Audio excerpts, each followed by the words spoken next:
What's up, YouTube? NC back with the second video in our series on having the right ingredients to achieve your goals and actualize the changes that you want to see in your life. In our last video, we talked about setting the right goals. And so we used the acronym SMART, which was making sure that your goals are specific, measurable, achievable, relevant, and time-bound. In this next video, we're going to talk about how you should plan to be able to achieve those goals. And so without further ado, I'll let you get into some general steps on planning to achieve your SMART goals.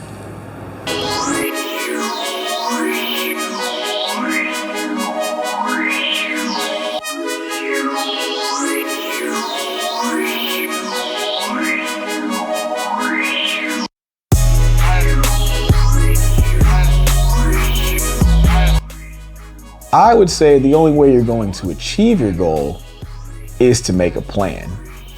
And so, why a plan, you might say? I'm sure many people would say, oh, I don't plan. I kind of go with the flow and I get lucky. Things work out for me. I wouldn't tell you that getting lucky is not an important part of success. In fact, I would say that success is likely some combination of prudent planning, proper positioning, and a little bit of luck. However, rather than just relying on luck alone, what I would suggest to you is that in many cases, it's possible to stack the deck in your favor to increase your odds of getting lucky by making the right plan. For example, there was two MIT students who were looking for, I guess, a mathematics project and got interested in the lottery.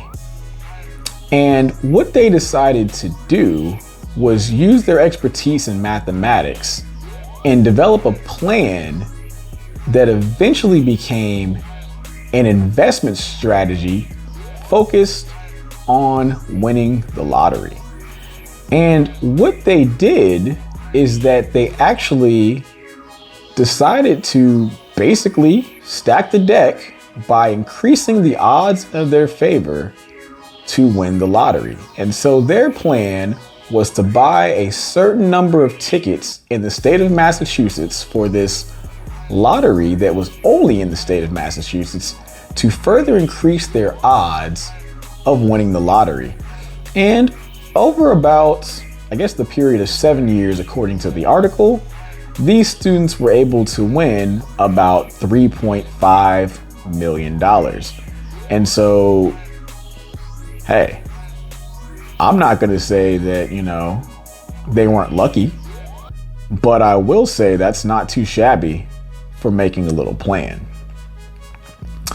Now, with that being said, I myself have definitely had my fair share of getting lucky and having things work out. But what I will say is when I look back and I reflect on the times that I thought I got lucky or things just worked out and dug a little deeper, I realized that in most of those cases, the luck that I thought I had achieved was based on lots of prior work, prior preparation, prudent planning, or proper positioning. And so I would pose the question to you is, if you are already worked and planned and put yourself in position to get lucky, was it really luck? Or was it just part of the plan? I would offer to you that serendipity is neither the most efficient nor the most reliable path towards achieving the goals or making the longitudinal changes that we want to see in life. And so you say, okay, I'm convinced. I need to be a better planner.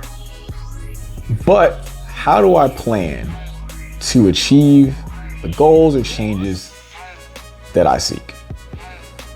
And honestly, I will be the first to tell you that there is a lot of information out there about developing the best plan for you.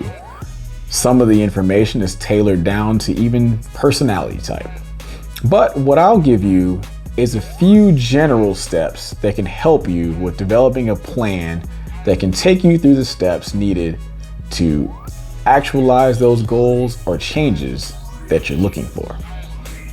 And so first step, number one, is to pick the goal that you want to focus on. Once again, whenever we try to do a lot of things and we're all over the place and we have a really frayed focus, it can be very hard to achieve a goal. Whereas generally, if you were to apply most of your focus to a single goal, or at least the most important goals, there's a lot more energy and effort that could be given to the tasks at hand. And so step one, pick a goal that you're trying to accomplish. Step two, sit down and devote some time to learning how to achieve that goal. Dig into what are the different paths to the success that you're looking for. What steps, what things do I need to do in order to achieve this goal?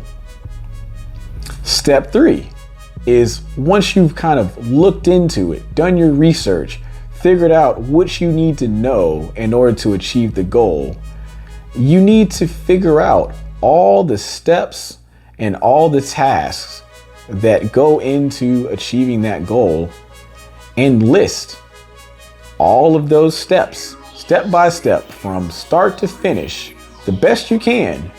I mean, in some cases, the more detailed, the better, depending on what kind of person you are. And really kind of map out for yourself how you go from start to finish towards achieving your goal.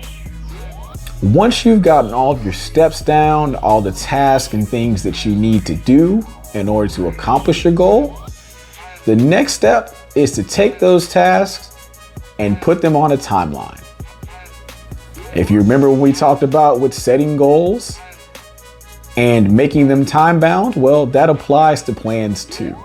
You need to have times set aside to accomplish each step in your process.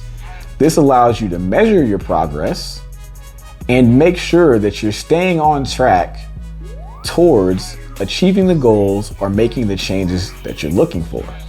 And so once you kind of have all of your steps, your plans, and your timeline mapped out, and you know what you need to do, when you need to do it, and you have that information on how it has to be done, you're now at step 5, which is go forth and get started on your plan towards achieving your goal. In the process of doing so, it's key that you keep yourself accountable to the plan that you made. And don't forget to reward yourself and congratulate yourself on the successes that you have along the way when you're making the right steps along your plan's path towards achieving that particular goal.